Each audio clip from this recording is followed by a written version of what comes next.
Welcome back occultists to a new video. These stories may be triggering or graphic due to the subject matter. Have you ever been to New Orleans?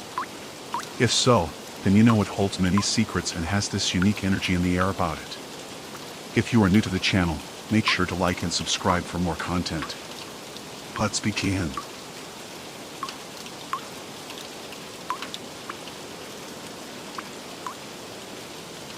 The rain was relentless that night, pounding the city with a ferocity that turned the streets into rivers and the skies into an unending canvas of gray. I had been working late at the office, the kind of late that makes the night feel like an extension of your soul, dark, endless, and a little bit eerie. I remember stepping out into the deluge, my umbrella an inadequate shield against the torrential downpour. I needed to get home, and the prospect of waiting for a bus in this weather was about as appealing as a root canal. So, I did what any drenched, tired city dweller would do. I hailed a cab. It pulled up to the curb, an unremarkable yellow beacon in the rain-soaked night. The driver was a shadowy figure, obscured by the combination of his cap and the dim light within the vehicle. I told him my address, a simple enough destination in the heart of the city, and settled into the back seat, my headphones drowning out the world. As the cab glided through the rain-drenched streets, I lost myself in the music, the world outside reduced to a blur of lights and water. It was a cocoon of solitude, a barrier between me and the storm. I didn't notice at first when the cab took an unfamiliar turn. Distracted by the melody in my ears, I assumed it was just a detour to avoid the worst of the weather. But as the journey stretched on, a flicker of unease stirred within me. I glanced up, trying to recognize any landmarks, but the relentless rain had transformed the city into a labyrinth of obscurity. The driver hadn't said a word since I got in, his silence now as heavy as the rain. I pulled out one earbud, the music now a distant echo, and leaned forward. "Hey, I think you took a wrong turn," I called out. No response. Just the steady swish of the windshield wipers and the hum of the engine. I repeated myself, louder this time, a thread of anxiety weaving through my words. Again, no answer. I noticed then, with a jolt of alarm, that the cab's meter was off. Panic started to claw its way up my throat. I tapped the driver on the shoulder, my heart pounding a frantic rhythm. He jerked at the touch, his head snapping around. The brief glimpse I caught of his face sent a shiver down my spine. His eyes were dark pits in the dim light, his skin an unnatural pallor. "Why is the meter off? Where are you taking me?" My voice was a mix of fear and anger. He didn't answer, his gaze returning to the road as he accelerated, the cab plunging deeper into unknown territory. The buildings here were derelict, the streets deserted. It was a part of the city I didn't recognize, a forgotten corner left to decay. I reached for my phone, my fingers trembling, but a sense of dread washed over me as I realized I had left it on my desk at the office. I was cut off, alone with a stranger who was clearly up to no good. The cab came to a sudden stop in an alley, the dead end looming like a mouth ready to swallow me whole. Rain hammered against the roof, a cacophony that drowned out my racing heart.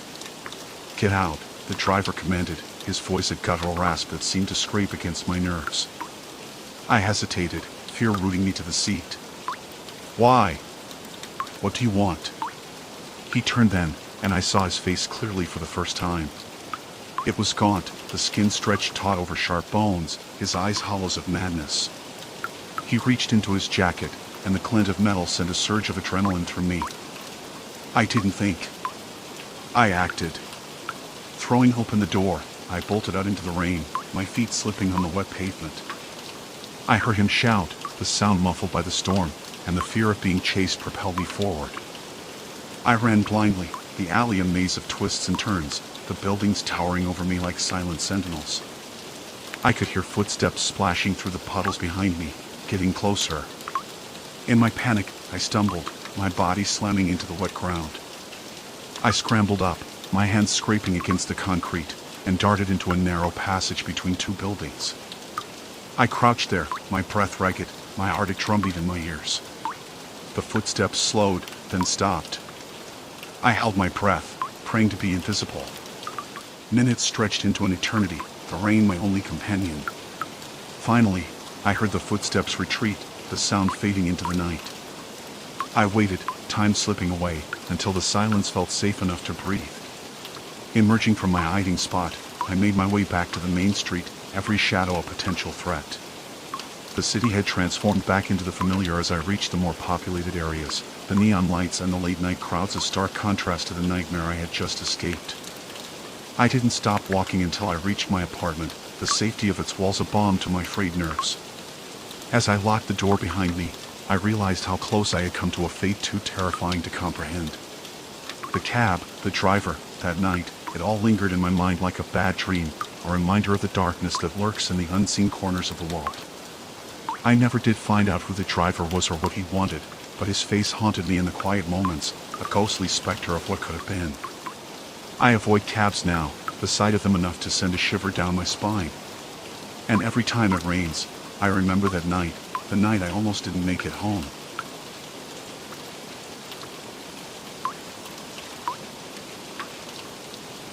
The night had draped itself over New Orleans like a shroud, the stars obscured by a blanket of clouds that promised more rain.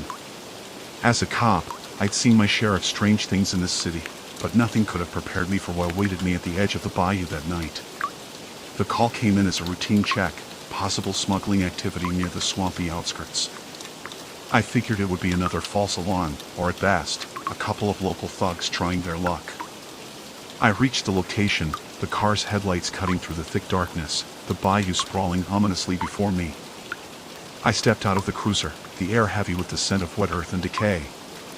The bayou was a world unto itself, a place where the city's noise faded into an eerie silence, broken only by the occasional croak of a frog or the rustle of leaves. I clicked on my flashlight, its beam piercing the darkness as I made my way towards the water's edge. The night was oppressively still, the usual chorus of nocturnal creatures eerily absent. Then I saw them, 3 shadows emerging from the swampy water. My heart skipped a beat, my hand instinctively reaching for my gun. Police. Identify yourselves. I called out, but the figures remained silent, their movements unnervingly slow and deliberate. Panic began to gnaw at my insides. I tried to radio for backup, but static greeted me. My equipment, which had never failed me before, was now as useless as a toy.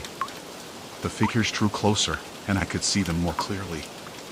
They weren't human. They couldn't be. Their bodies were elongated, their skin a sickly, pale green, glistening under the beam of my flashlight. Their eyes, if you could call them that, were empty pools of blackness. I backed away, my mind racing. This wasn't right. This wasn't possible. Thugs, smugglers, I could handle. But this was something out of a nightmare. I stumbled over a root, my flashlight clattering to the ground. As I scrambled to retrieve it, one of the creatures let out a sound, a gurgling, rasping noise that chilled my blood. I managed to grab the flashlight, its beam swinging wildly as I regained my footing. The creatures had stopped moving, standing at the water's edge, watching me with those soulless eyes. I should have run. I should have left and never looked back. But I was a cop, and something in me needed to understand, to make sense of the impossible. I approached them slowly, my gun drawn. "What are you?" I asked, my voice barely a whisper. No answer. Just that unblinking, unsettling stare. It was then I noticed something in the water behind them, a body, face down, floating at the water's edge. My heart lurched. Was this the source of the distress call? Had these things done something to them? I had to get closer, had to check for signs of life. As I neared the water, the creatures moved aside, as if allowing me passage. Their behavior was unnerving, almost respectful in a twisted, macabre way. I reached the body, turning it over. A man, his face bloated and discolored, long dead. But it was his expression that haunted me, a look of sheer terror, his mouth agape as if he had died screaming. I stood up, my gaze meeting the creatures. A realization dawned on me, cold and terrifying. They hadn't killed him. They were mourning him.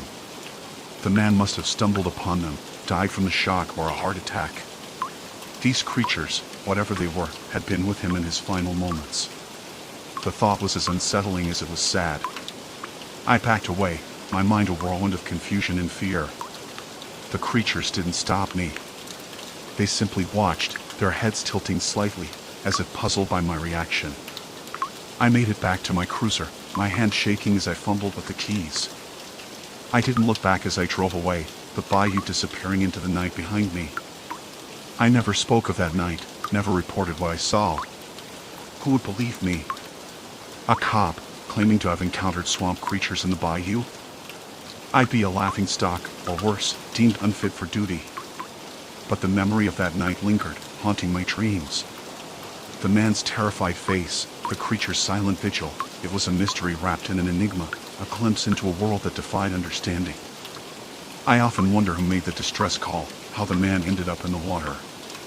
But some questions are better left unanswered. Some truths are too strange, too unsettling to pursue. So I patrol the city, keeping its secrets, the whispers from the bayou forever etched in my mind. And every time I pass near the swamp's edge, I feel their eyes on me, watching from the darkness, a silent reminder of the night the world as I knew it was turned upside down.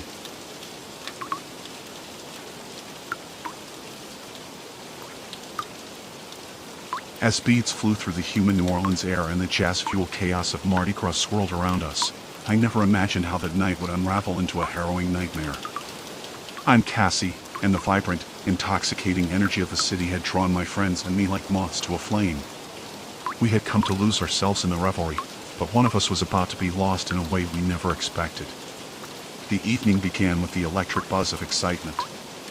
Streets teemed with masked revelers, their faces obscured by elaborate designs, their laughter mingling with the music that seemed to emanate from every corner. We wandered, a tight-knit group of friends from college, our spirits as high as the skyscrapers that lined the French Quarter. Amidst the frenzy, we found ourselves in a bar that pulsed with life. The air was thick with the scents of spilled beer and sweet cocktails. It was here that Ellie, the most adventurous of us, met him. He was tall, with a smile that seemed too charming, too rehearsed. She was captivated instantly, her laughter louder, her movements more carefree as the night progressed. "His name's Damien," she slurred into my ear, her words swimming in alcohol. "Isn't he dreamy?" I remember looking at him, feeling a prickle of unease that I couldn't quite place. Maybe it was the way his eyes seemed to gleam a little too brightly in the dim light, or how his gaze lingered on Ellie a second too long. But the festive atmosphere drowned my worries. As the night wore on, the group started to splinter, each drawn to different sights and sounds. I noticed Ellie and Damien slipping away, her hand in his, her steps unsteady. My calls for her to stay close were lost in the cacophony. Hours later, when the frenetic energy had simmered down to a simmering buzz, and the others had reconvened, we realized Ellie hadn't returned. Probably having the time of her life, someone joked, but anxiety gnawed at me. I tried calling her, but it went straight to voicemail. We decided to retrace our steps, hoping to find her. We never did. What follows is the story Ellie told us later, her voice trembling, her eyes haunted. I left the bar with Damien, my head spinning from the drinks and the dizzying energy of Mardi Gras. New Orleans at night was a different beast, its shadows seeming to dance and twist in the glow of the street lamps. Damien led me through the maze of streets, his grip on my hand firm, almost too tight. The farther we walked, the quieter the streets became, the music and laughter fading into a distant echo. I remember asking him where we were going, my words slurred, my mind foggy. "To a special place, just for us," he said, his voice smooth like silk, but with an edge that made me shiver.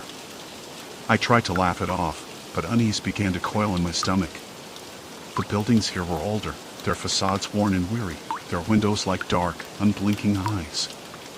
I stumbled, and he caught me, his arms surprisingly strong. "Maybe we should go back," I muttered, trying to pull away, but his grip tightened. "No, we're almost there," he insisted, pulling me into an alley that reeked of decay and forgotten things. Panic surged through me, sobering me up faster than any cold shower. I realized then, with a clarity that was almost blinding, that I was in danger. This was no longer a Mardi Gras adventure, it was a nightmare unfolding in real time. I tried to scream, but he clamped a hand over my mouth, his face no longer charming, but twisted in a sinister snarl. I fought, kicked, bit at his hand, but he was impossibly strong. He dragged me deeper into the alley, where the shadows were thick and suffocating. I thought of my friends, of how I'd laughed off their concerns, of how I'd walked blindly into this horror. Then, out of nowhere, salvation came. A figure emerged from the shadows, a woman, old and bent, her eyes sharp and knowing. She spoke, her voice a commanding crack that sliced through my terror. "Let her go, demon." Damien's face twisted in rage, but he hesitated. The old woman moved closer, her presence commanding, her eyes never leaving his. "You have no power here," she said, her voice carrying an authority that belied her frail frame. "Leave, before I banish you back to the depths from which you came." For a moment, it seemed as though the world held its breath. Then, with a snarl, Damien released me and vanished into the shadows as if he had never been. The old woman helped me to my feet, her grip surprisingly strong. She told me her name was Marie, a protector of those who wander into the dark. She guided me back to the brighter streets, to the noise and the life, and stayed with me until my friends found us. As we left, Marie offered a warning, her words chilling me to the bone. New Orleans has many faces. Be wary of the shadows, for not all demons were their true form. When Ellie finished her story, we were all silent, the horror of what could have happened hanging heavy in the air. Mardi Gras had lost its luster, its colors dimmed by the darkness that lurked beneath. We left New Orleans with a newfound respect for the unseen and a promise to never let the intoxication of the moment blind us to the dangers that hide in plain sight. Ellie never fully recovered from that night. The vibrant, adventurous spirit she once had was replaced by a quiet caution, a shadow in her eyes that never quite faded. As for me, I can't help but look over my shoulder whenever I wander into unfamiliar places, the words of Marie echoing in my mind, a constant reminder of the night when Mardi Gras turned into a nightmare.